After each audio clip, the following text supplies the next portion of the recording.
All right, and we are live, everybody. Barely made it.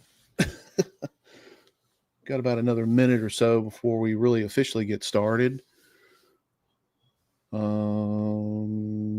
who do we got on here so far? I don't see anyone. Looks like we have a handful of people, about 5 people.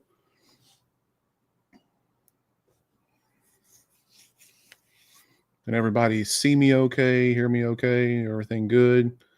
You see my big mess in the background? All right, Richard, Super Shark,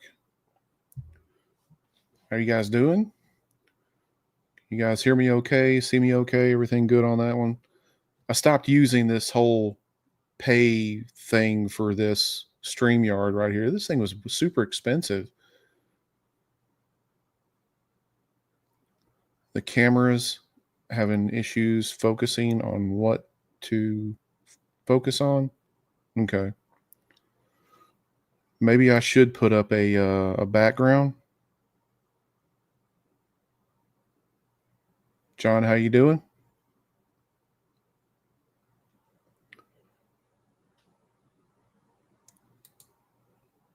All right.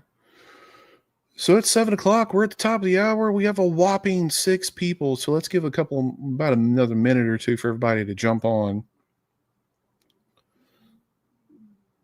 No special topic or anything tonight, guys. This is just kind of like a little Q&A thing and just shoot the breeze. I haven't talked to you guys in a while. Talk about a few things here and there. We'll kind of talk a little bit about the whole Etsy thing. There's been some more development through it about what's going on and everything, so I can talk a little bit about that. All right, here we go. We got some other people hopping on. Got the wife on here tonight with me. She's not here with me. She's in another room, but she's on the chat. Let's see here.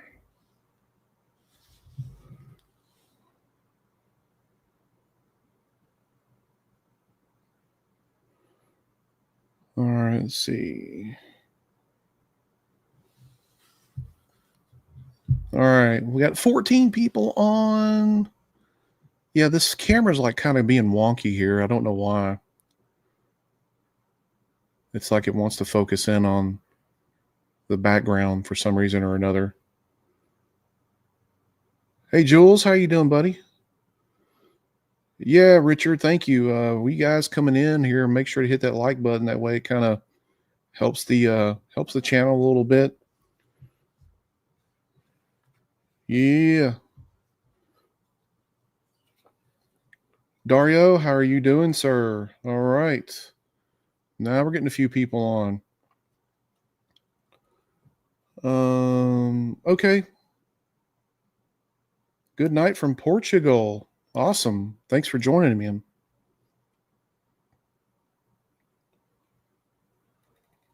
All right, so I'm going to go ahead and put this on like a virtual background.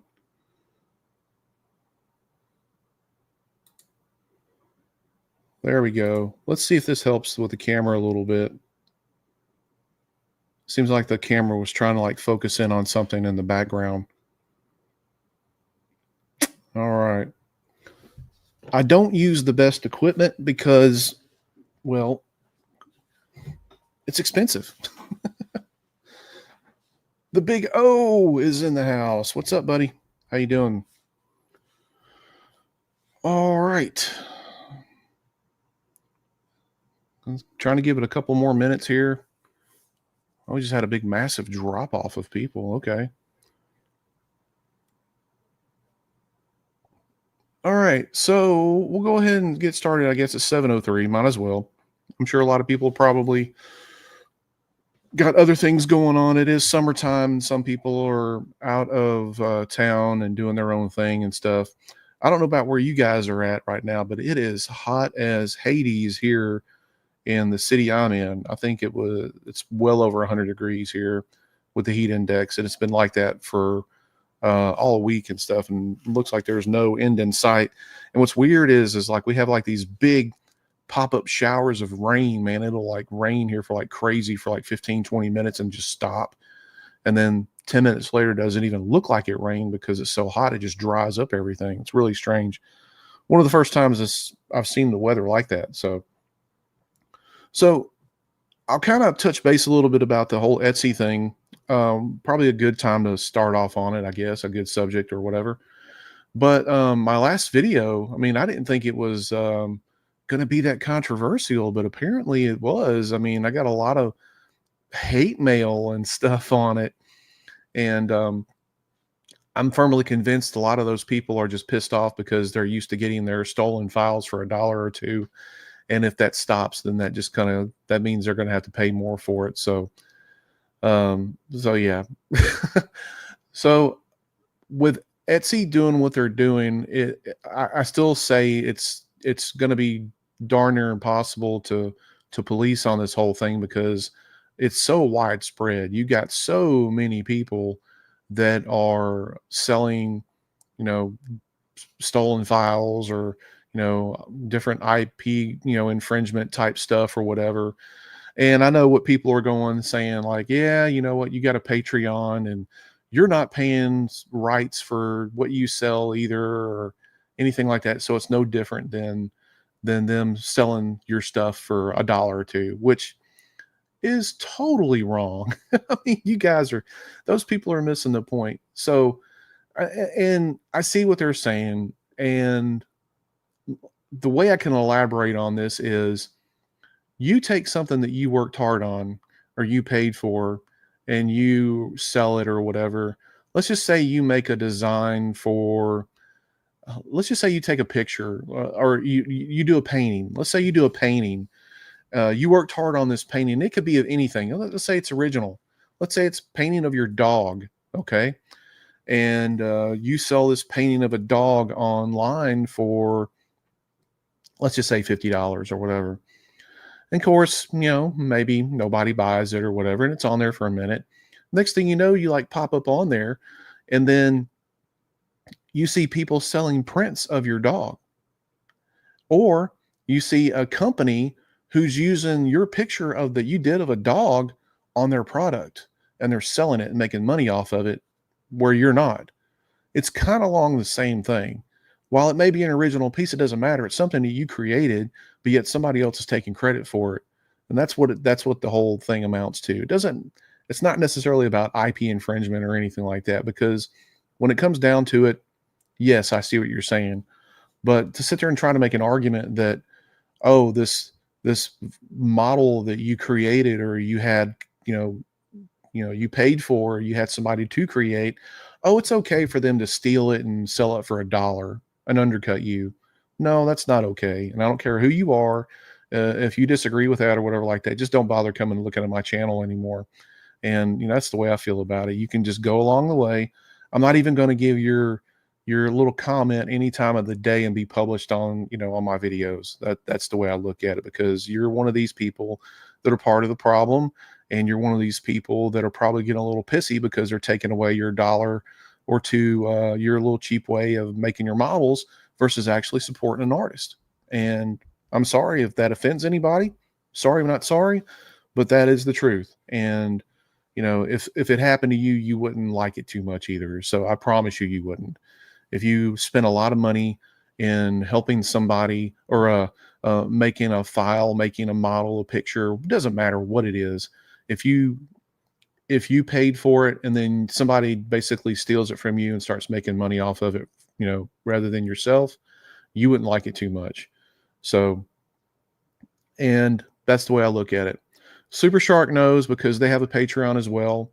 And then when you see, they, again, us Patreon creators, Jules is on here too. When you create something, doesn't matter what it is. Let's take IP and throw it out the window, and you put your heart and soul into it. You put your money into it, and then somebody takes it from you and sells it for $1 to undercut you. But just because, yeah, screw that. Don't come onto my channel or whatever and try to justify that. You're upset because you you didn't, they're taking away your dollar instead of you going out and paying that $10 or $15 a month and supporting the true artist. So, um, but anyway, so a little bit more about that. I think what they're doing is people that like have like a community type license, like when you go to a Patreon creator that's creating something original. Let's say, for example, it's like some type of tool that you use that you print out, that you can use around the house. It's yours. They're actually going to, I think, honor that, um, that license that you pay that extra a month for or whatever. So that shouldn't affect these larger shops online because again, it's it's an original thing. It shouldn't affect you at all. What it's trying to cut down on is trying to cut down on these people, that do the whole, hey, I'm gonna, sell a stolen property or whatever like that for a couple of dollars, or just in general, and nothing really is um, handmade or anything like that, and they're trying to get back to their roots. But again, I don't know how they're going to police all that because these people that they're going to shut down, they're just going to wind up popping back up under a different, shop name. They'll manage to squeeze a few sales in before they get caught again. And then they keep, doing the same thing over and over and over. And another thing that they'll probably start doing, which they have been doing for a little bit, is a lot of these people are moving to like different sites like Telegram, where anything goes over there, to be honest with you. I don't even know anything about Telegram. So um, all I know is Etsy is a corporation. They like money. They're not, if they're making a lot of money from somebody, they're probably just not going to, do anything about it. But we'll see. I think if you report it, um, I think if you report it or something, they look into it through AI program or something, and they make a decision from there. And it is what it is. Um, let's see. So let's see what he says. He says, I think this is going to affect mostly the creators more than the pirates. People no longer buying licensed packages and selling bundles that they print. Maybe. I think the problem with that is, first off, I think if you are, if you're buying a license to sell stuff by bulk or whatever, then, if it's an original thing, I think it's okay. But like if you're taking like, if a Patreon is letting you take their design or whatever and selling multiple prints of it or whatever like that, then that's between you. That's between you and the Patreon creator. I just don't like that, because again, if something happens to where they say something to the seller, then they're going to trace it back to you, and it's going to cause all kinds of problems. So that's why I don't do it. I don't encourage people to get out and mass produce my stuff or anything. It's for you. You're paying mainly you're paying the fee to help support the artist, which is myself and the channel. And then anything, beyond that is just matter of, you just print it and paint it for yourself. You don't need to go out and like mass produce this thing or whatever. If you want to, hire somebody to create an original design for you to mass produce. I mean, but everybody's different. I'm not going to tell a creator how to run their Patreon or anything like that. All I know is I discourage that because again, you're drawing attention to yourself. And no, I'm not trying to fly under the radar so big corporations don't say anything. Um, I've actually started, kind of in the process of talking to with Enzo today. Matter of fact, we're kind of having a discussion earlier about some non-IP type stuff to create.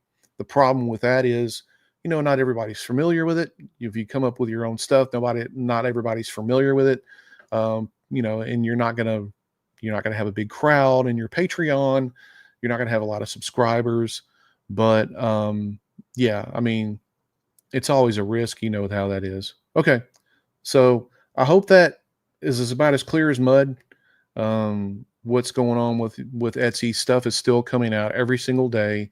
There's a ton of videos out being created by different creators on it. Everybody's got their opinion, like I have mine, and we'll see what comes out of it in the long run. Um, so another thing that I've been seeing too is I've been seeing a lot of these statue companies out there having a lot of trouble. I don't think that I've seen Prime One do any like Marvel stuff in quite some time. Does anybody know? Like, did they lose their license with Marvel? I seen them do a lot of other stuff. XM is just pretty much done. I mean, I know they posted something's in production or whatever. It's like 3 or 4 years late, but I'm seeing a lot of these statue companies to not produce as much or not anything at all for several years. And these guys have kind of fell to the wayside. I think they're seeing now that people have 3D printers and it's just more feasible for them to print something there in their house and paint it rather than pay thousands of dollars for a statue and hundreds and possible thousands of dollars to have it shipped to you. Um, So Yule's got another situation or another comment right here. Saturation is always an issue, and with multiple producers now doing the same thing, it's going to cause problems. That's been going on for quite some time. I think you got different companies. If you're talking about mass-produced statues, companies and stuff, that's been kind of going on for a while. So it started. You got I guess your big three. I mean, still, I guess like Prime One. Iron Studios, XM, and Sideshow, of course. So Sideshow's still doing stuff, and they're coming out in a timely basis. I think they're really. I'm seeing more of very limited stuff from them. Like they're producing a statue, they're only having like 500 pieces, 300 pieces, rather than the 2,500 that they used to, and that attributes to just people not buying anymore. I mean, granted, now we're in a tough time right now financially wise, as far as people having that extra money just to throw around on a statue when we're having trouble buying groceries and paying rent. But I think a lot of the collectors have just said, enough is enough. Maybe the saturation is probably part of it. But I think a lot of the collectors they price themselves out. You can't go and pay $800 for a statue anymore and another $150 to $200 on some cases to have them shipped to you. So, hey, Sarge is on. How you doing, Sarge? Tina's on. How you doing, Tina? Or Tina? Is it Tina? Tina? I never remember how to pronounce your name right. So, with and plus, I think a lot of it too is the lack of popularity with the movies that are coming out. Like, man, everything was going like gangbusters whenever, the Infinity Gauntlet, Avengers, stuff was going on.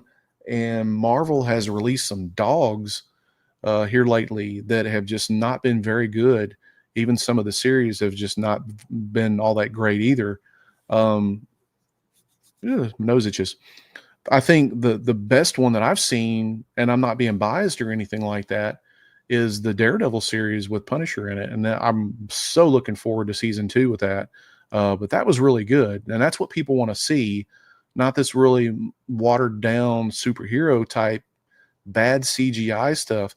I tried watching that Captain America movie, the new one with the Red Hulk, and I got about 20 minutes into it, and I had to turn it off. It was bad. I mean, some of you guys may really liked it, but it was bad to me. I just couldn't do it. So, You'll also says Marvel has storyline issues, so people have gone to anime and other fantasies. Even Warhammer is making a mass media push. I wouldn't say necessarily just that. That's always part of a problem or part of an issue. See, I'm not the only one.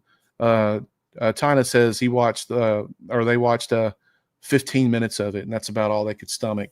And I was, doing some work to my room back here, making some, adjustments on everything and trying to filter through some stuff and clean up and make some room and do stuff. And I put that on for like 20 minutes of it, and I was like, that is terrible. So anyway, I couldn't do it. I don't know what the whole I've seen where John Bernthal is going to be Punisher in the new Spider-Man movie that I think is supposed to be released next year. So anything Spider-Man is going to be good or should be good and should do well at the box office. And I think putting Bernthal in that is pretty smart. Now, my problem with it is, he's a rated R type actor or a character. Are they going to make Spider-Man a rated R? Are they going to milk him down to where he's, Punisher's going, well, gosh darn it, I think I'm just going to have to injure this person rather than blow his face off, that sort of thing. So that's going to be fun to see how they do that. I would love to see a rated R Spider-Man movie. I think, Spider-Man going off on people and, I think that needs to happen. I mean, really, I do. Minimum of PG-13, but it's got to be a good script, a good storyline. And again, I don't know how they're going to work Punisher into it, if he's just going to kind of come in there and just, try to go after Spider-Man a couple of times and then he's out. Anyway, we'll have to wait and see. So what's some of the other Marvel stuff that's coming up? The Secret Wars, the Fantastic Four. I honestly think the Fantastic Four is just not going to do well. I don't think the new Superman's going to do well. There's a couple scenes in there from the trailer I thought, holy crap, that looks badass. But the rest of it, I think the guy who plays Superman is overacting. I think it's not Superman to me. Superman's very humble. He's very straightforward. This guy's like all excited and screaming and yelling about, people are dying and all this other stuff. And the Superman that I know of, I mean, he's not that really excitable or just not that vibrant, I guess. So here's another question. Do you think movies are coming to their age end and series-based stuff is starting to pick up more? Base stuff is starting to pick up more. I don't think that. I think necessarily. I think we got to just bring back Cavill. Yeah. I think what we got is just a series of bad storylines, bad scripts, and I think some of the casting needs to be looked at. I'm sorry if I offend anybody, but I do not think that Pedro Pascal needed to be cast as Reed Richards. I'll say it. All the other casting looks pretty good, but I just don't see him as a good Reed Richards. I just don't. The guy's a phenomenal actor, but I just don't see it. And I think that's going to kill the movie. I think that alone right there, I think there'll be some really cool scenes. It'll make money, of course. I think, but in the long run, people will get a kind of a wind of it, from other people watching it. And they'll probably be like, yeah, I'll just wait till it comes out on streaming or something like that. Because a movie usually stays at the box office, 2 months, if that, before it's streaming. Yeah, and Quinn said it just right. Quinn said it. He says, and Cavill set a notch on the Superman movies. No one else will be able to do the same. I'm sorry, man. When I think of Superman, I think of two people. I think of Henry Cavill, and I think of also of Christopher Reeves. I mean, I think that those two right there set a precedent for their generation, and those movies are just. And even the newest Superman with Cavill, I don't think the Man of Steel movie was all that great, but it had potential, and the guy he was Superman. Now, the Justice League, the story could have been better, but again, his Superman was pretty awesome. I just didn't like what's his nuts is the Flash, and I did not like. I can live with. Oh God. I'm kind of tongue tied here for some reason or another. I'm drawing a blank. I can deal with Batfleck, but I cannot deal with the guy who is the Flash, Barry, or what's his name. And I couldn't deal very good with Jason Momoa as Aquaman. I know you guys are probably thinking, oh, he was a really good Aquaman. I just don't like that casting right there. But it is what it is. I'm not a big Jason Momoa fan anyway. So, um, so other than that, I think we need some good movies. I think we need some fresh movies, fresh characters brought in, not even based on what we're seeing right now. I think we need to kind of start from square one on some stuff. If we're gonna if Marvel's gonna, put out some really good movies. Yeah, George Reeves in the old Superman series is way better than the actors outside of Christopher Reeves. Yeah. Yeah, Ezra Miller, that's the guy. He was just creepy, man. I mean, I don't know what it turned out. I said when I was watching him in the Flash or in the Justice League, that he was kind of a creepy dude, and as it turned out, he was. But I just did not like Jason Momoa. I thought they should have had like a kind of a well-built guy, kind of with the blonde hair, short hair, and everything like that. I just didn't. I don't know. I just didn't dig it too much. See what else is in the chat. We're already 26 minutes into this. Jeez. So anyway, yeah, I mean, if you guys have any questions or whatever like that, I just really kind of wanted to do a chat tonight. I've been kind of in a bummed out mood today. A good friend of the family passed away. I found out today from my sister. He was a really swell guy, really nice guy. He was great to my family whenever my mom and father passed away, and my kids really loved him, and he was a super guy. And yeah, I found out he passed away from a massive heart attack. So, I'm kind of bummed out about that. I haven't talked to him in a minute, but he was always just a really nice guy. So yeah. My wife says she thinks the new guy will go the same route as Brandon Routh. Maybe. I don't think this guy is going to be the Superman that we're looking for. I think he's an overactor. I think he just puts too much into it. So yeah, I don't think it's going to be all that great. And I don't think he's going to be the Superman in the long run. I don't think this storyline, if I had to do something, I wouldn't do an origin movie anymore. I think that kills it. I think because we've seen so many origins of these characters that, come on, we know what they're about. Stop, trying to recreate the wheel, and just go with a story. Okay, we know who they are. Pick up on a timeline or something and do a daggone movie. We don't have to go through the origin every time you turn around. So yeah. Let's see. Yeah, the G.I. Joe Transformers. I'm curious to see how that one's going to turn out. Yeah.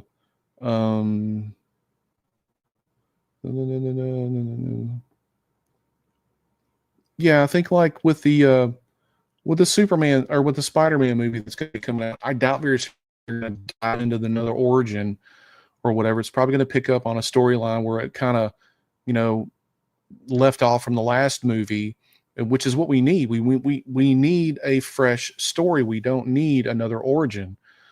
Yeah, and it's easy and it kills time, and yeah, it kind of like sets up. I think what they're trying to do is they're trying to set up future movies by kind of like hooking you in and drawing you in, and making you sit there for 2.5 hours, and it gets boring and monotonous after a while. So I think that maybe, just picking up on a storyline and going with it, and stop making the damn movie so long. Why does everything have to be 2.5 hours? Oh, yeah. So Javiner, he's got a point. DC makes great animation movies, but horrible real life movies. That's because, animation, you can do so much to it. So much imagination goes into it versus the money and that you have to spend on the CGI and everything else. It's a superhero movie, so some CGI has got to be involved in it. But but that's true. They want to churn them out real quick and make a chunk of money. And again, I think they want to set you up for future movies. That way you feel like you have to watch the next one that comes out. And the other thing is, when they create a movie, they wait like 3, 4, 5 years before they create the next one, and people have already lost interest. I mean, I know that's me. I don't know how you guys feel it, but like if they're making I think that's what was great about the Avengers movie was they had an Avengers come out, like maybe 2 years later, they had another one come out. Another 2 years, they had another one come out. So it was just enough space of time in between the movies that you didn't lose interest, and we didn't get an origin movie every time you turn around. I think that just takes up too much time, and it's just a space filler, and everybody's tired of it. We already know what's going to happen. You know, Uncle Ben gets shot and killed, and gets bit by a spider, and he becomes Spider-Man, and his new powers, and blah blah blah blah blah. I mean, it is what it is. I have not seen the new Predator cartoon. What do you guys think about that? Isn't that on Hulu? I don't have Hulu, so that's probably why I haven't seen it. Um, okay, a couple of people are saying that was well done. Cool. Okay. Yeah, I'm a huge Predator fan. I know some of the older movies were cheesy as all get out, the Predator versus Aliens and stuff, and I loved them. I think that was pretty cool. But you know, it wasn't a great story, but I love seeing the characters in action. I think it was neat. Um, yeah. So Quinn, you bring up a good point. I was going to talk about that too. So the actors age quite a bit between the lengthy spans between movies. So yeah, you got the Harry Potter series was a good example of that. You know, when the very first movie, they're like little kids. And by the time, you get to the end of all the movies and stuff, now granted, it was over a long period of time, they're damn adults and stuff and their parents and everything. And I know that's what the storyline was about, but I think I would like to have seen more closer together with the kids and everything in it. So, Jason says it was better than the last live action ones. Really? Okay. I definitely need to check it out. I'm a big fan of blood and gore, so was there a lot of that in there? But yeah, I don't see like some of these actors doing these roles for a very long time because of the gap between the movies. A lot of Easter eggs in it. Hey Dale, how you doing? So I'm definitely gonna have to check that out. Okay. What was the last Predator movie? Was it the with the Predators or whatever? Was it the Prey movie? I think it was the Prey movie, right? And that one wasn't bad. I like that one. I like that storyline. Lots of blood. All right, I'm there. uh, well, good to have you here, Dale. I haven't had a lot of time to do live streams or even videos for that matter. It's been tough between my work schedule and everything been going on and everything. I just haven't had a lot of time to paint. I can tell you that I am down now to 4 printers. At one point in time, I think I had like 15 printers, but I'm now down to 4 printers. I don't feel like I need that many more.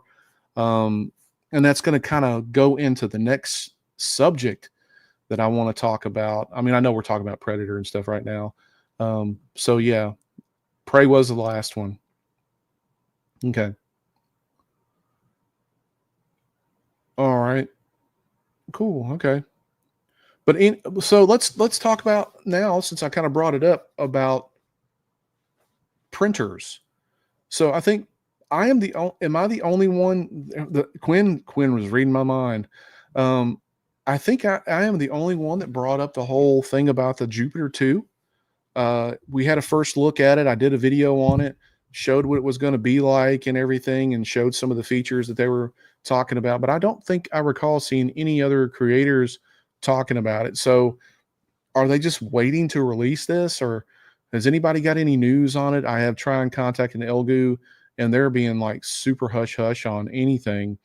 And I don't see a lot of printers being released right now. And that may be because of the tariffs and stuff. That may be because everybody's gearing up for a big release.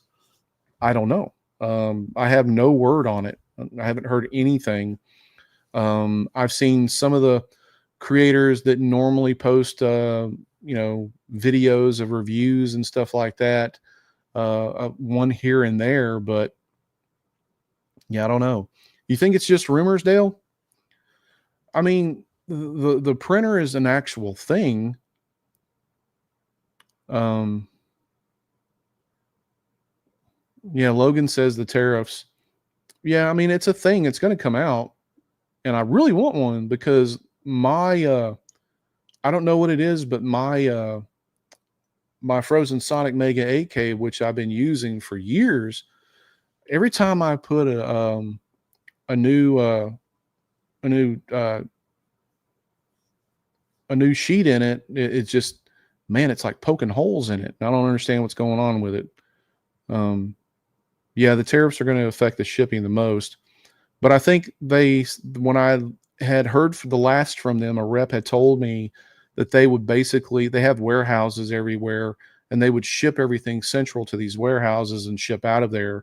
So the tariffs may not have that much of effect, and maybe they're just waiting for this knucklehead to ease up on the tariffs or whatever. I don't know.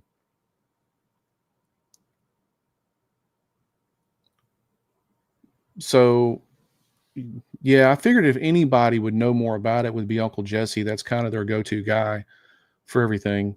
I think he has pretty much the inside word on it. I haven't reached out to him or anything to find out if he knows anything. Oh, he's been hushed.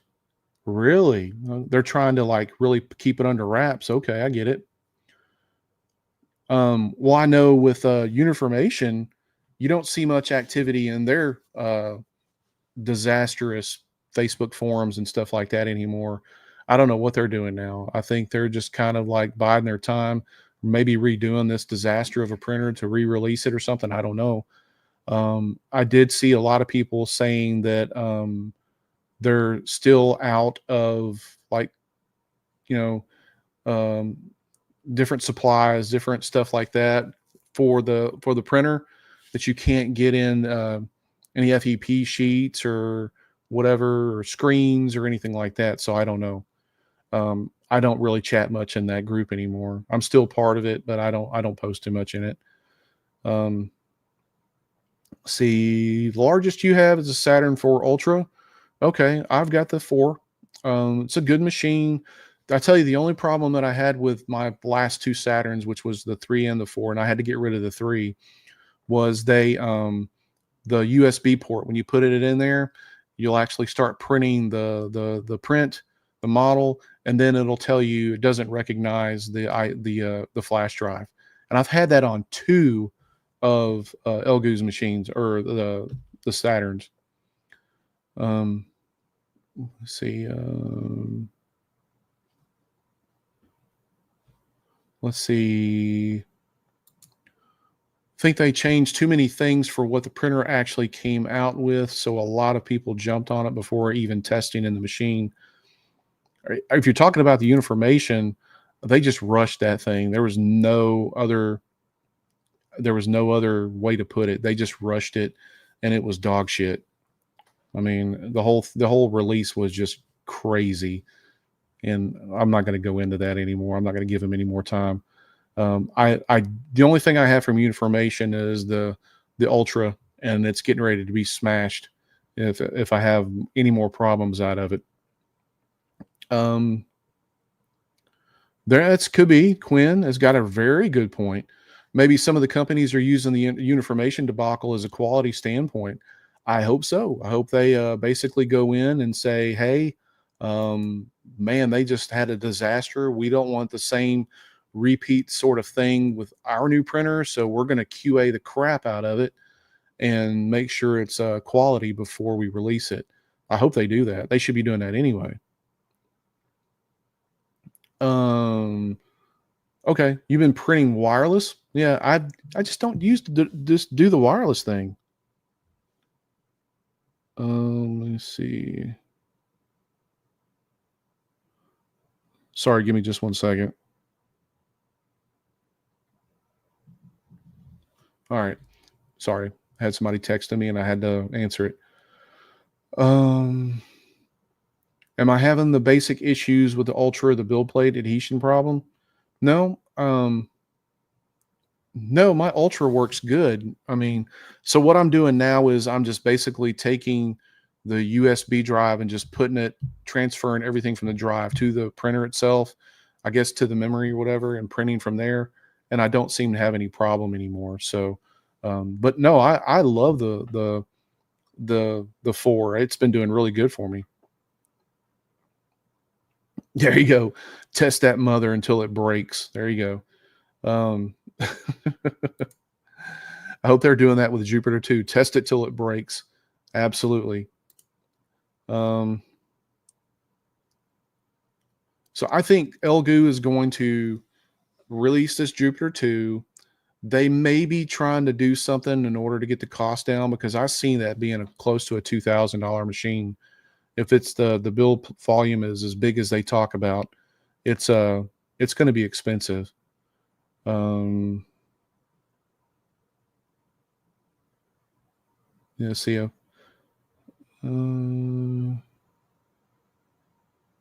Oh, okay. So board game says I put the magnetic plate on mine before I realized they said not to. I had to manually level, but it's working. You know, I had gotten into the magnetic build plates when it come to FDM printing, but I stopped using them. They just weren't doing any good for me. I mean, I was always having like fail issues. Anything new with Frozen? I haven't heard anything. I know that they're got a huge sale going on right now with the Sonic Mega 8KS.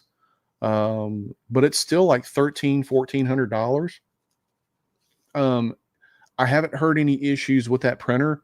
Other than it's got a smaller Z axis than the old Mega 8K. So we'll see. Yeah, I mean, I'm with you on that one. I'd be good with that price point if it does what it's supposed to and has longevity. That and as long as they support it. The problem, oh, I got everything itches, allergies, man. But I think part of the problem too could be that these printers are coming out so frequently, or they had been coming out so frequently, that when a new one comes out, they're not supporting the old one, and therefore pissing a lot of people off when you can't get parts for them. And hopefully now going forward, they put out a printer, they put out plenty of parts to support it, and they're gonna, it like you said, longevity is the key, that you can actually keep this thing for a while and not worry about not getting parts for it or whatever. Because I think that's a lot of problem with going on with Uniformation right now, besides they just put out a crappy printer. It worked that well that now works so well that now I have a big pile of shame that needs painting. Man, I got so many prints right now. Yeah. So I think that I'm hoping that. Let's see. So have I tested the Pio Create?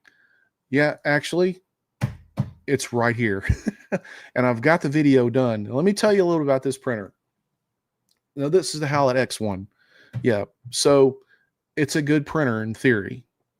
When they sent it to me, they did not send me the mechanism for the autofill, the resin fill or whatever, and it like actually hooks onto the front, and it's got like two little loose hoses right there. And when I first got it, I didn't know what it was, and so I started printing with it, and it printed okay. And then I'd let the rep know what's going on. And by this time, I had already finished the video. I'm like, I'm not waiting on this thing to come in for like several weeks. So they finally sent it to me, and I went back and I did some footage on it and tried to throw it in there. And now that I have this on there, it doesn't print worth a crap. So you guys will you'll enjoy the printer itself, but there are some features on it that are good. There's some features on it that I go, what were they thinking? And there's a couple on there that I just don't like, but that video, that review should be coming out very soon. I just got to get it edited. I hadn't had time to finish editing anything. I got 3 videos done, but I just don't have any time to edit them. I don't have an editor myself. I do everything on my own, so it's tough. So let's see. A lot of people are having LCD issues with just one generation back printers. Yeah. I think the moving vat is going to be a problem.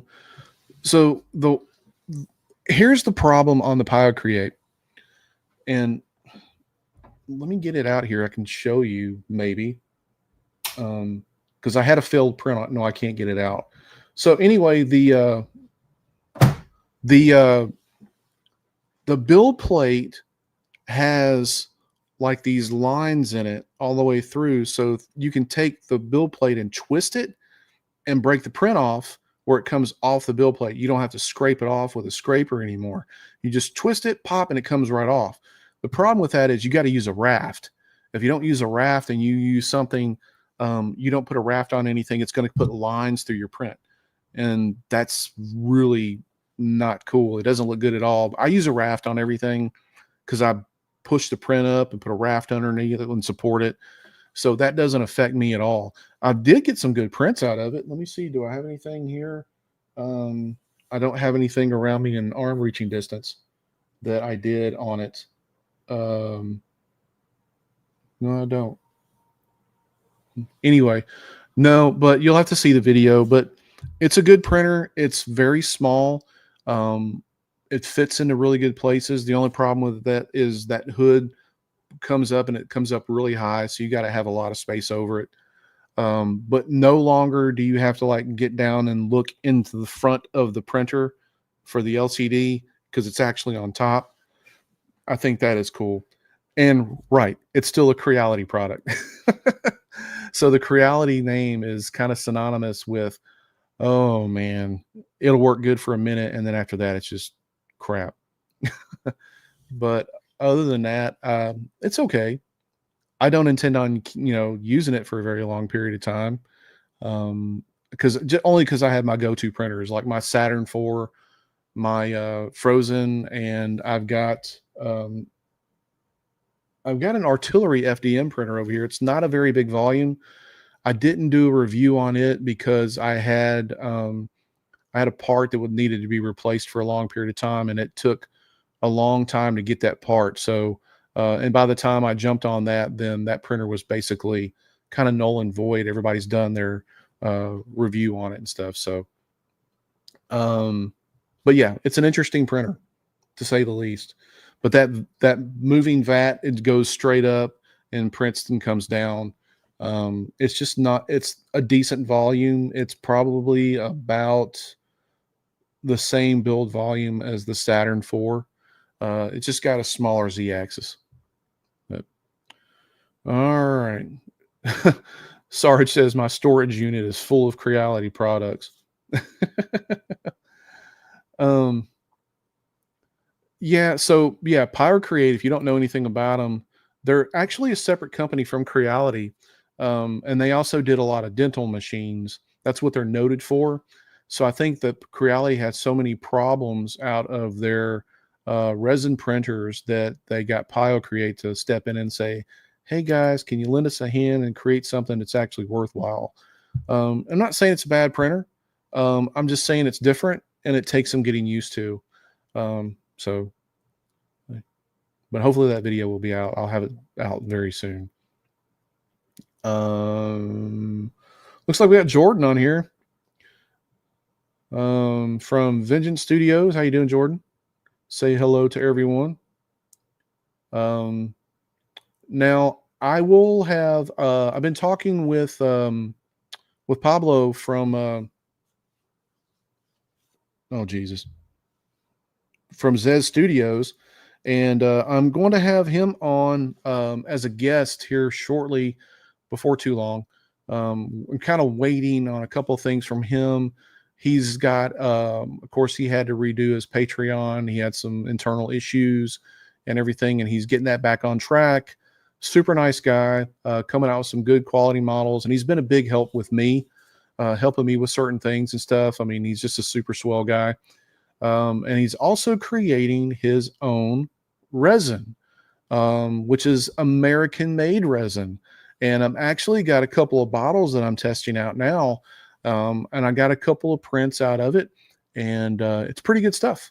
I don't know what the price point's going to be. I think he's trying to keep it relatively low. Don't quote me on it, but I think he's trying to keep it to around like $20 a bottle for like a kilogram. But I think he's wanting to redesign the bottle and do a couple of things. But he's got an American company who's actually producing this for him. And so far, it's done pretty good with me. And I'm using my normal settings on it. I'm not doing anything out of the ordinary with it. So, yeah, so I'm hoping to have him on before too long. Once he gets this out of the way, we're going to kind of promote him and his new Patreon and his resin and everything like that. And I'll be doing a video with his resin, kind of letting you guys see, because I know with the tariffs and the limitations and stuff like that on some of the resin from overseas and everything, it's an option for you guys, especially if you're here in the US. Is it going to be more flexible for more detail, water washable? It is not water washable. Right now, all I have is the standard resin, which is, any standard resin can be kind of, brittle, and it can break very easily. It's not a lot of flexibility in it, but I think he is looking into some type of ABS resin as well. So we'll have to wait and see. For me, the best ABS resin right now is still Sunlu, and Elgu has some too, which is really good. So I'm also testing this F69 from Resin One. It is a super flexible resin, but man, it takes a lot of supports to get this stuff, to get a good print out of this stuff. And it's very hard to work with. It looks like tar when it comes out, but it's really good. Like if you have action figures and you're wanting to do like, different types of suits, jackets or coats or vests or even weapons and stuff like that for them, this is the stuff to do it with. But I mean, it takes a while to get used to it and get it zoned in really well. That does not work good with my settings at all because of the type of resin that it is. But I'm working with it as well. I'm kind of doing some new things. And I'm working on skin tone. So if you're part of the Patreon, I released a video just for my Patreon members on a little new method of skin tones that I've been working on for quite some time. Something that's a little easier to follow and not too complicated and over the top, especially for people that just they have limitations of what they can do. But I released part one. I'm getting ready to release part two of the video here relatively soon for my Patreon. And that's another thing that I'm starting to do is I'm starting to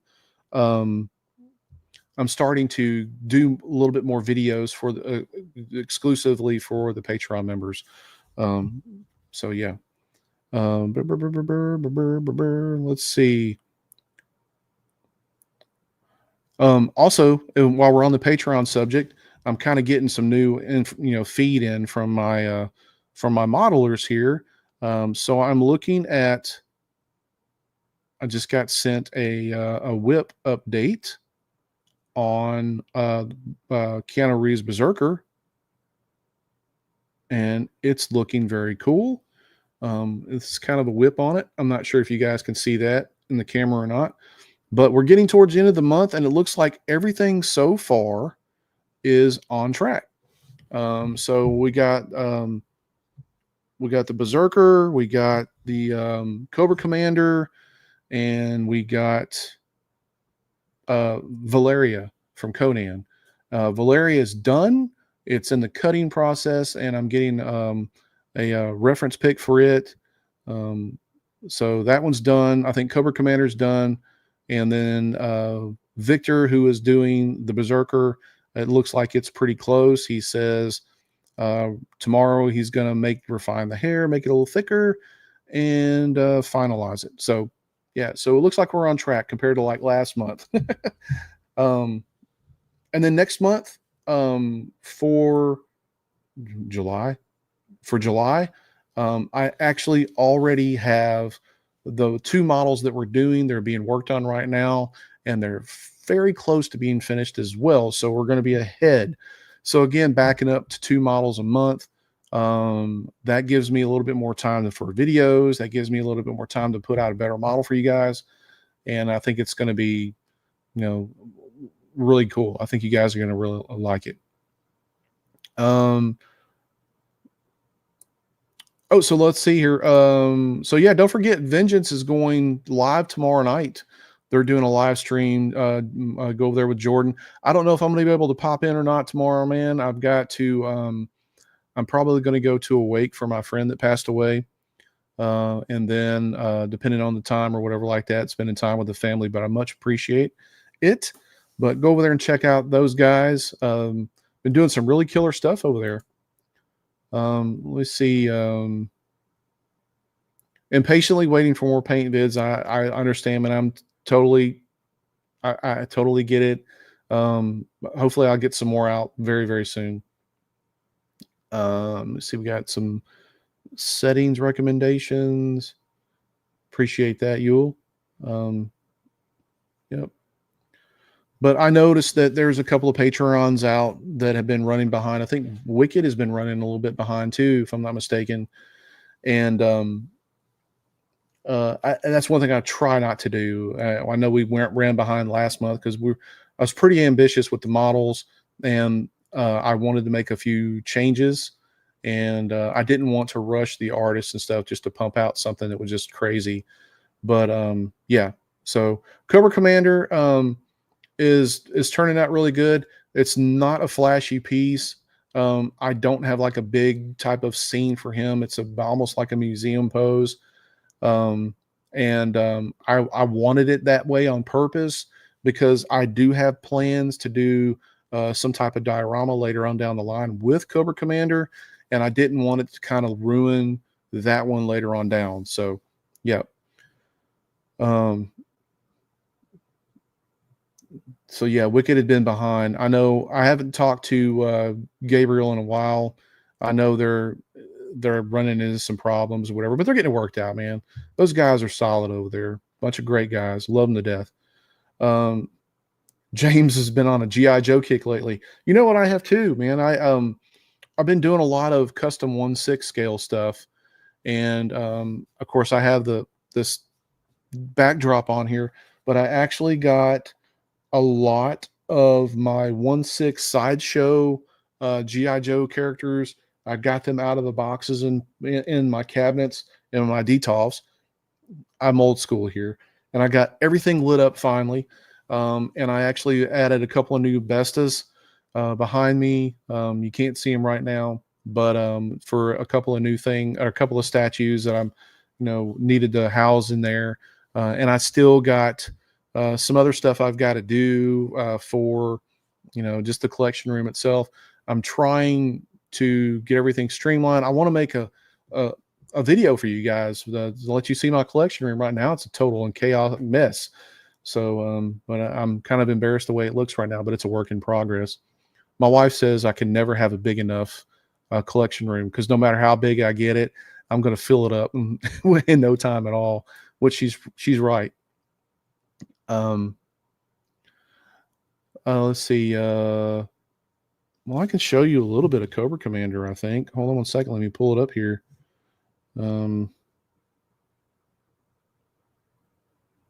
Let's see. Let me see if I can get into it. Bear with me for just 1 second. I hate having dead air where I don't talk very much. Well, again, it's very, very simple. It's still got some refining to do, but this is kind of like where we're going with Cobra Commander. Nothing fancy, because again, I wanted to do something different with him later on down the line. The Hulk diorama is still in progress. That's actually what I'm working on next to finish up. I'm working on that one. That's going to be probably the next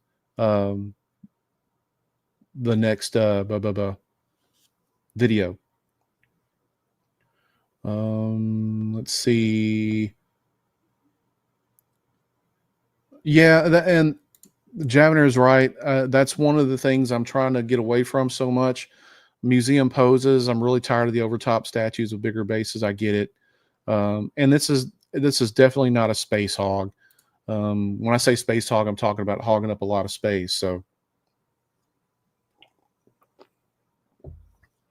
yeah, on the Hulk base, man, the base was hell to put together. Um, this thing is sitting in the floor right here, and I can tell you if I put it in front of me, it's like about that wide. It's like a good 18 inches to 22 inches wide, and it's a good probably 30 inches, 28 to 30 inches long. And I don't know where I'm going to put it, but it's big. Punisher is done. I got the Hulk to do, and then I've got the base together. It's in like 6 or 8 pieces, and I didn't have much of a gap fill on it, but it's a big base, and I don't think the base is going to take very long to paint. I don't think Hulk is going to take very long or whatever, but yeah. So yeah, James, Javner, that's one thing I'm kind of going to start doing a little bit of every so often is doing some museum poses. Because I think I just want to do something more simplistic for people, nothing over the top with the bases and everything. Dale, it is a quarter scale, so it is huge. It's big. Matter of fact, let me get the I can get the Hulk here. Give me a second. I'm going to go get the Hulk, and I'll show you how big this thing really is. Hold on a second.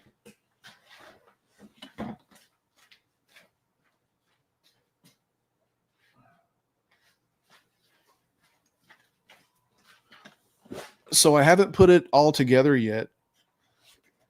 That's how big the Hulk is. And my hand up to it, it's about the size of my hand. But this is the top part of the torso. I apologize for the screensaver and everything like that, but this thing is big. And I don't know where I'm going to put it, but yeah, it's the Hulk is kind of like an oblong type shape to him. So I'm having to like reinforce it being at the scale. I'm having to reinforce the torso here at the bottom because I feel it being a little top heavy and going to topple over, and I don't want that to happen. The Punisher is complete. I probably won't include what I did that process in the video, simply because if you've seen when we do one Punisher, you did it all. I've done them all. So yeah, Hulk and Hulk. Yep. So let me get the Punisher here. I'll show you it.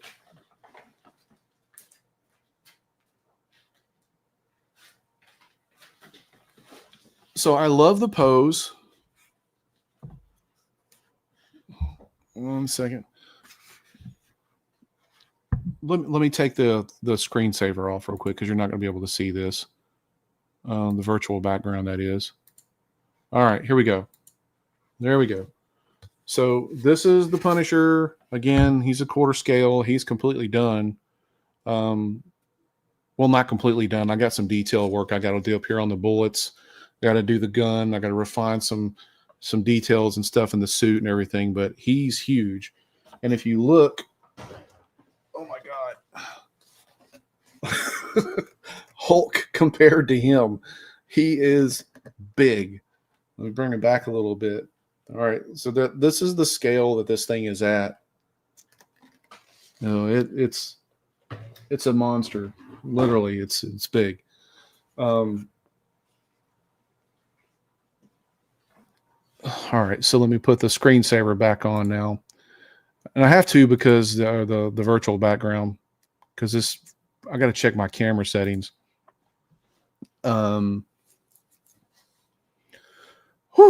yeah, it's big. Yeah, I've got to start printing like my dioramas at a 1/6 scale from here on out because I don't have the space. And that's another reason too why I'm going to start doing some museum poses because I'm a collector.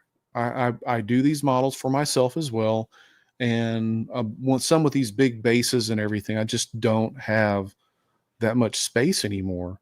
And I really need to kind of simmer down on some of the space hogs. And plus they take too long to paint. And again, making stuff at a 1/6 scale, I can actually get some painting videos out quicker for you guys. I just don't like painting on that small scale. I love quarter scale stuff, but if you don't have the space, you don't have the space. Um, keep the background thingy off. All right, I'll turn it off. Just my camera may flicker, so just keep that in mind. If it flickers or whatever, then. But anyway, back behind me is my mess that I have.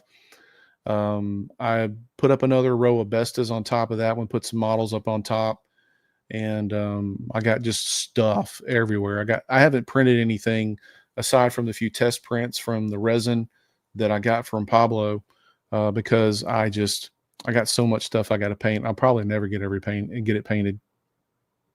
There's stuff back over here on this side of the room. Then there's stuff back here. I mean, I got to find time to paint. I'm going on vacation on the second week of July, but that's mainly to finish up some stuff here in the house and get some things done. And then the wife and I are going to take and go out east towards the end of September. And then with my job, it cranks back up into December again. So it's kind of like, geez, it never stops. I really don't like the Punisher. I think he's terrible. No, I'm just kidding. No, he's my favorite character. I got so many statues of him. I think 224 now altogether. So what you don't see is what's in front of me and these two detofs here. And like up above me, I have like a whole big display up on my wall. I got a big mural and stuff not a mural, but I got a whole two Bestas in my living room, back behind me on the far back wall. Again, that's why I'm trying to clean up stuff and get everything situated so I can do a video for you guys to show you my collection, what I collect. A lot of people have been asking about it. And yes, I do go over the top for Punisher. It is what it is. I don't know if you see it, but back over this way on my paint desk, you see it stack my fingers on it right now. All that right there, though, that is just a small portion of my CGC Punisher books. Yeah. Yeah, there's some really, really tasty ones there too, including some. I think there's like a couple of 8.5, 9.4, 9.2 Amazing Spider-Man 129s. I've got 3 9.8s, 2 9.6s, a 9, and then I've got like an 8 and a 4. I think is what it is. And not all of them are in there. I have the real expensive ones away from here. So that's a good question. Smashing Gaming has a really good one. And when it comes to the models, how do you pick your ideas? Do you just give them a comic image? So that's a good question. So a lot of times what I do is the artists that I work with, I give them a lot of creative freedom. And they really like that. A couple of them really dig it. Some of them are like, oh my God, just choose something. But I give them a lot of creative freedom. Like right now, Enzo and I are discussing, I don't think he realizes I'm on a live stream, but he's sending me messages and stuff back and forth. But a lot of times what I do is I say, okay, let's create this character this month. And we're kind of like going back and forth with some reference images and stuff. And I tell them what I want or what I'm looking for. And then I also let them have a little bit of feedback. That's why some of the artists like working with me, because that I listen to what they're saying, versus like a lot of people will go, this is what I want, create it. That's it. But I kind of get their feedback and we kind of collaborate a little bit on what we're doing, and it works. Like the Berserker, I basically just said, I want to do Berserker. Victor says, okay, send him some reference material. Hey, let's kind of do this kind of suit or whatever, and let's just kind of do just a basic pose, nothing over the top. And he comes out with this just gorgeous looking model, and that's kind of what we do. And then when it comes to certain characters, yes, I want them in a certain pose. I want a certain background or whatever. But again, how we kind of deviate the background and kind of make it to where it works between the artist and myself, we just work together on it. I think that by doing that, your artists will eventually love to just keep working with you, because again, it allows them to have a creative outlet, and they like doing that sort of stuff. Yeah, I'll say yes. The Batman back here, the penguin that Polymon's doing is really cool. I like it. I like it. It's probably one of the better penguins that I've seen. I'm not a big penguin fan, but I really like it. Print penguin. So yeah, but I keep my CGC in my gun safes. LOL. So I had these locked up. I just had to move some stuff out of the way, but I have my whole Zek series CGC'd. I got pretty much all of the early appearances of Punisher and Spider-Man. I don't have much outside of Punisher on CGC, to be honest with you, or even in my comic collection. I have every comic appearance that Punisher has been in, from special guest appearances to one-shots, magazines. I've got a lot of foreign stuff. So I've got all the acetate covers. I've got a lot of the foil covers and stuff like that, the limited edition ones. I've got a lot of the ash cans type stuff or whatever, the fanzine stuff that come out years ago. But I have all of that. So, yeah, I'm just a big Punisher fan. So, as far as what's coming up in July, it's actually going to be Character Month, and I'm focusing in on one character. I'm going to try something a little different than what most people will do. So I'm actually got a couple of different renditions of a character, and I'm not going to put the cat out of the bag yet. Let the cat out of the bag yet. But for July, I'm going to be doing the same character, two different renditions of them. And you guys, I think you're going to really like it. And there's a lot going into these models, and a lot of detail, a lot of really cool switch outs and everything like that. So I think you guys are going to go really like it. All right, Richard, have a good night, sir. Thank you for joining, man. Richard is one of my regulars. He's been a long time Patreon member, and he's a really cool dude. So thank you, sir. Thank you for joining in tonight. So as far as I know, we got Jordan on line right now. So what, Jordan, do you want to talk, list anything that you guys have coming out this or next month? Have you guys decided anything for June or July? I mean, June models, I imagine, but anything for July? Just put them in the chat here.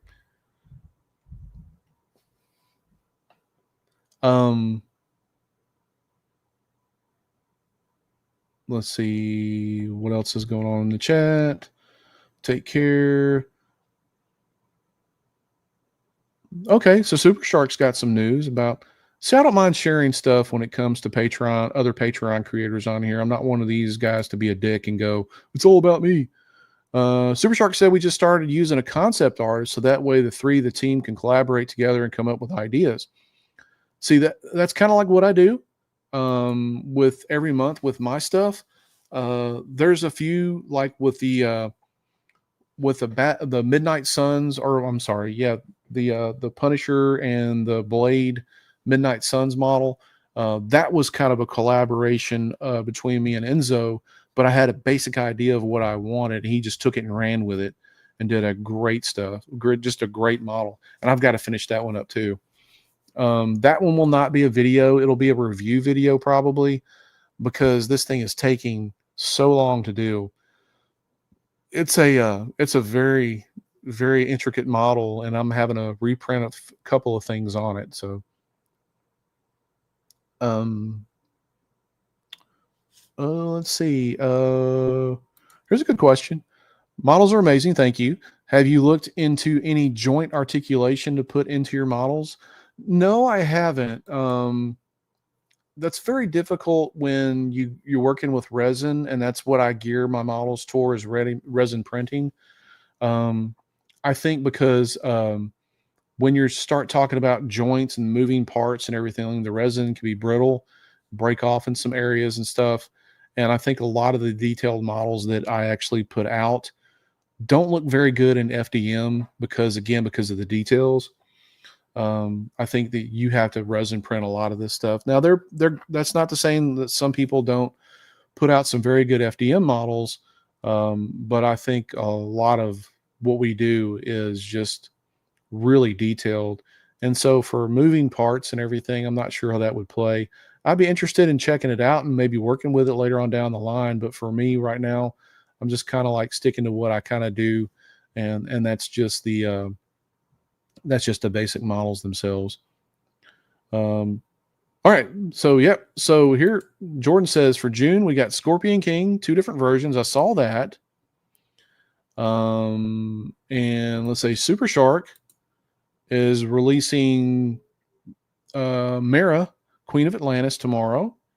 All right. And let's see. Jordan says that they also got CJ from GTA San Andreas. I did see that one. That one's a pretty cool one. Let's see. And also we have the ballerina from John Wick. She will have 3 different poses. Interesting. Cool. All right. So there you go. And you can also see that in the chat as well. So Vengeance has Scorpion King, 2 different versions. GTA or CJ from GTA San Andreas and the ballerina from John Wick. And Super Shark is releasing Mira, Queen of Atlantis, tomorrow. And I've seen his Mira, and it's really cool. Let me see if I can pull it up here. I know he sent a picture of it to me. Let me see if I got it here. And I think this thing has like 2 bases to it, doesn't it? So this is the Mira. Let me see if I can kind of get it a little bit. I don't know. Maybe I'm too close. And then it has like a killer whale type base. So that's awesome. Really dig that. Okay. Oh, here's more. And so also a bonus release of Ragnar from Vikings for Vengeance, and Absolute Wonder Woman with Resurrected Pegasus for July. There you go. You heard it here first. Well, maybe not first, but that's some very cool models, guys. Can't wait to see what you guys, how they do for you. Hopefully you guys have a lot of success on each of those models in your Patreon. Very cool. Yeah, go over and support those guys. Really great working with them on the channel and stuff. Maybe we'll have Jordan on again soon. And who knows, maybe we'll have Super Shark on there. Thomas? Have him on sometime and talk about what they're going and doing in their Patreon. And Thomas is also a Patreon supporter of mine. Let's see. Oh, hold on. We're not done yet. It has a bonus statue that sits behind it or beside it, however they want to display it. Very cool. Very cool. All right. Absolute. That's cool. So there you go. Couple of good Patrons to go over and support. All right. We're not done yet. So you got Aldo from Inglourious Bastards is coming in July. You know, that's a movie I still have not seen. How good is that movie? I heard it's like really, really good. Anybody on here seen it?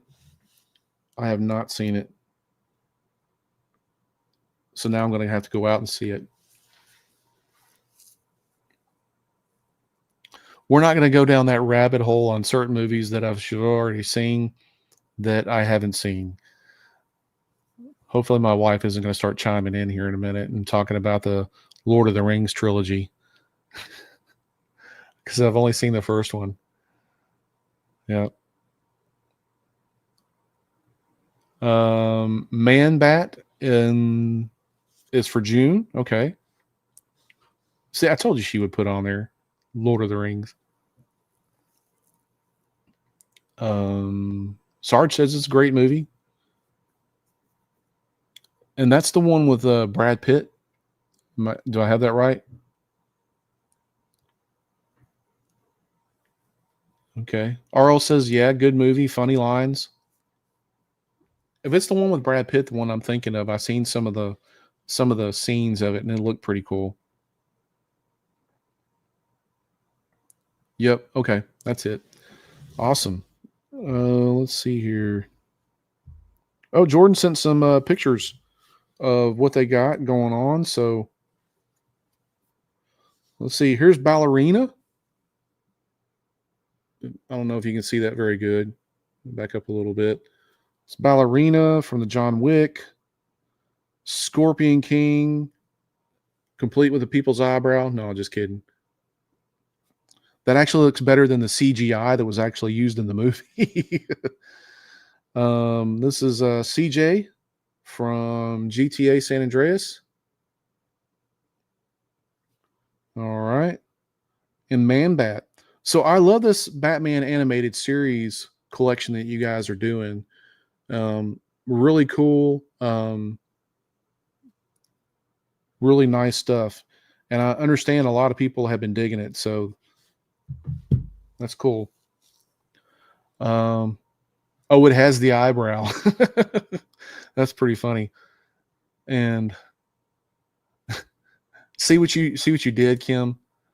Watch the second ring and it will all make sense, dude. Come on. All right. I'm gonna have to watch it. I'm on vacation here in a couple of weeks or so, so I promise you that I'm gonna watch the second one. Hey, there you go, Jordan. Just join VS3D. There you go. Woo woo.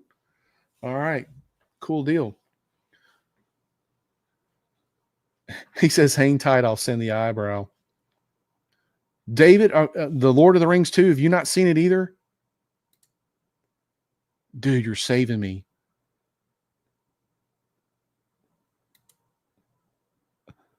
And my wife says that the second ring is nothing but running through fields, though. You haven't seen Lord of the Rings? You haven't seen the first one? Hallelujah, I'm not the only person out there. I thought I was the only person in America that has not seen that damn movie. None of them. I've only seen the one. Thank you, David. Thank you. I appreciate you. The first one was very long. I liked it, but it was very long. And that I can't stand long movies. Like 3-hour movies. Oh.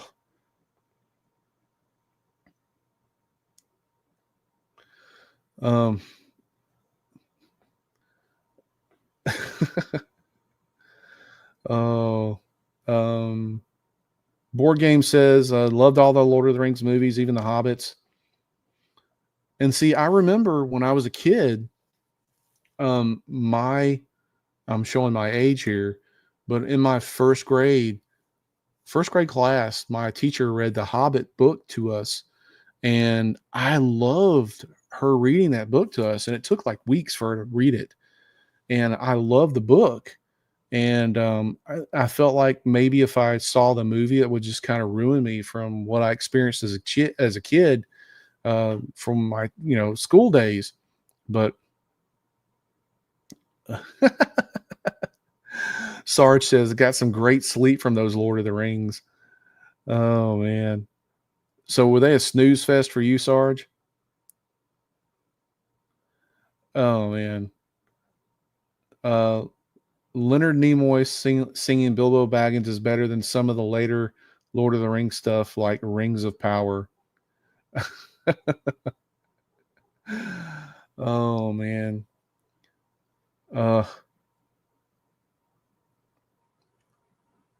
Yes, indeed. Okay. All right. I just met, I have a sleep apnea problem and narcolepsy problem. Seriously, straight up. And if I sit in a movie for too long, dude, I'm out. I can't hack it. If it doesn't draw my attention and keep my attention, I'm gone. I am snoozing. You can ask my wife. I can sit anywhere and sleep. The director's cut. How long is the director's cut? It's got to be what, 3.5, 4 hours. Usually the director's cuts are always a lot longer. Um, David, I am also there with you, my friend. I have not seen anything of Game of Thrones either. I have not seen anything Game of Thrones either. And I heard that pissed a lot of people off that last season. Oh, my son's on here. He says director's cuts are the only way to watch Lord of the Rings. I can see that because they leave a lot of stuff out of the actual movie. My wife says, "Yeah, I'll fall asleep mid sentence." She ain't lying. She is not lying. I can be just kind of talking or whatever like that. Next thing I know, I'm out.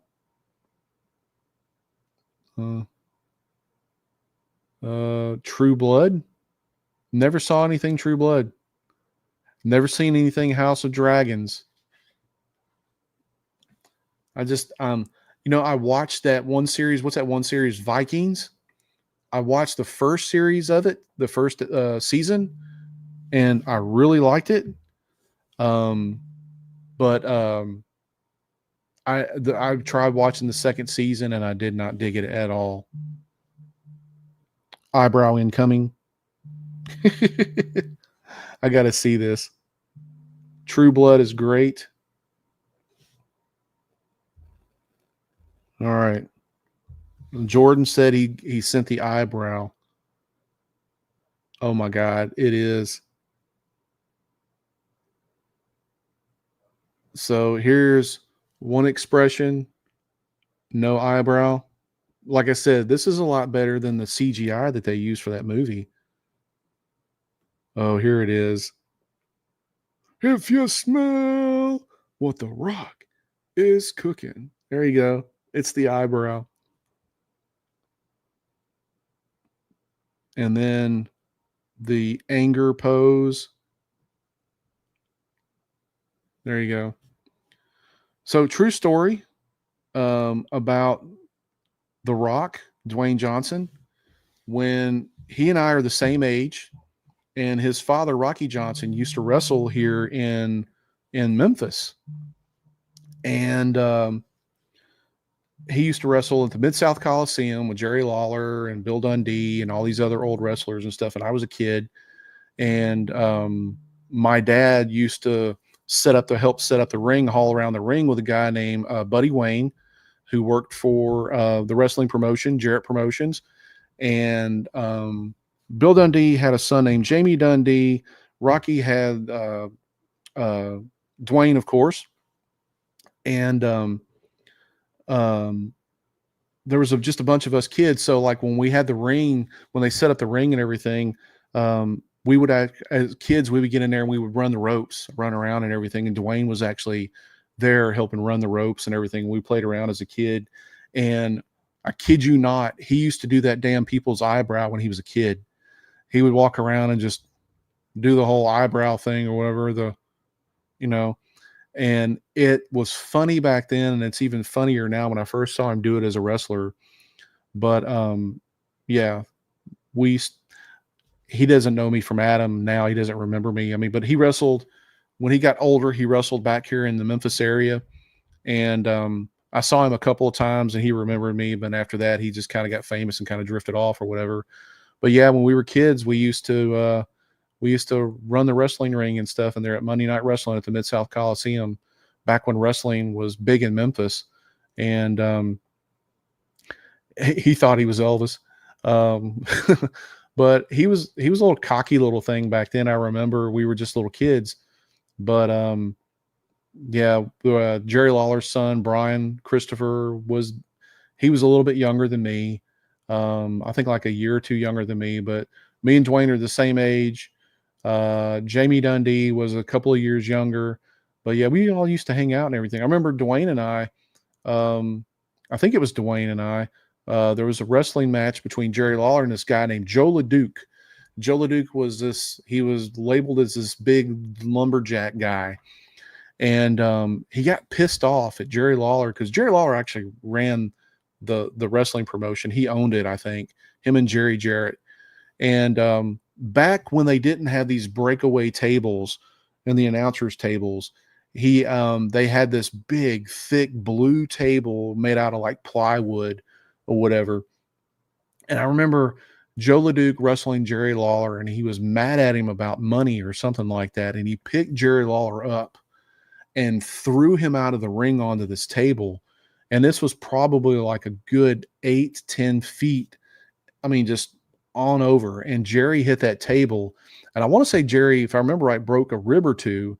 And he broke through that table. And this table was probably like that thick, like a good 1.5 inches thick. And I remember we were in the back picking out splinters out of Jerry's back. Us kids were. I mean, he had all these splinters in his back. And I remember, I think it was Dwayne. Don't quote me on it, but I think we were all back there picking out splinters out of Jerry's back for a minute. But oh man, those days. We were there at Monday Night Wrestling like all the time. I grew up with a lot of those guys. And a lot of your wrestlers today, your old school wrestlers, they came through Memphis at some point or another. The Undertaker started here. He started here as Mean Mark Callis, and he wrestled as the Punisher. He got kind of his Undertaker persona here and everything. So yeah, there was a lot of big names that came through here. Steve Austin wrestled through here, a stunning Steve Austin with the long blonde hair. We had I could go on about wrestling. Maybe we'll do a wrestling podcast or something like that. It's live stream one time, but I could tell you all kinds of stories about wrestling. I was big into it when I was a kid. I still watch it, but it's really watered down now. But yeah, anyway. All right. So, anybody have any answer like some questions or something like that for you guys? If anybody has any questions, and other than that, I'm going to wrap up this whole live stream here. We've been at it for about an hour and a half. And everybody's been really participating. I thank Jordan and Super Shark for sharing some of their pictures and some of their ideas and things that are been coming out on their Patreon. So definitely go over and take a look and see with those guys. And don't forget to check out Sarge's digital design, Sergeant Digital Design. He has a YouTube channel, and he is doing pretty good as far as I'm concerned, making videos. And go over there and support those guys by all means. So anybody have any questions or anything that they want to ask? Anything at all? We had a couple of people drop off, I imagine, because it got a little late. Let's see. Board Games Maelstrom has dropped off. He said Zez Raphael isn't going to paint himself. He's got some painting to do.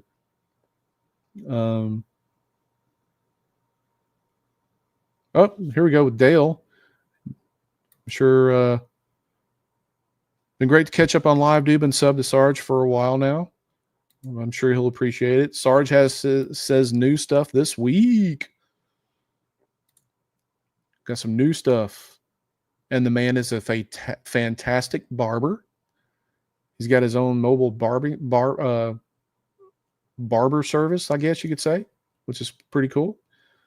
Super Shark, thank you very much. You're most welcome. All right, guys. I guess we're going to wrap it up. We don't have any questions or anything like that for me.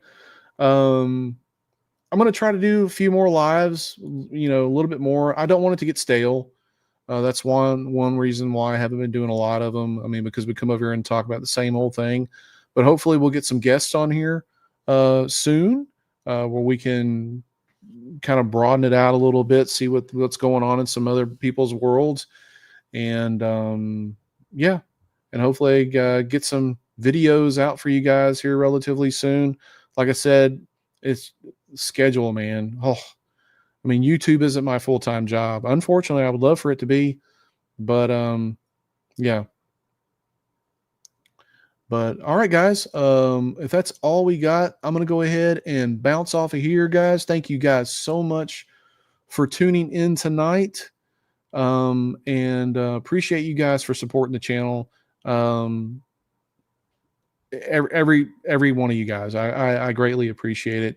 Don't forget to check out Vengeance Studios. Don't forget to check out Sergeant Digital Design, and don't forget to check out Super Shark as well.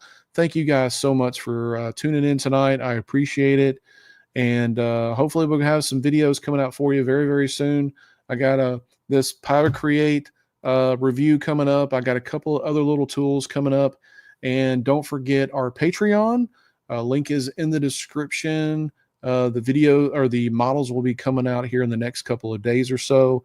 And check out the announcement. I will do a video and I will do a post in Patreon as well for July's models. So thank you guys so much for tuning in, and everybody have a good evening. Don't forget, stay safe, get out and create something, print, prep, paint, repeat. And until the next video, everybody, thank you and have a good night.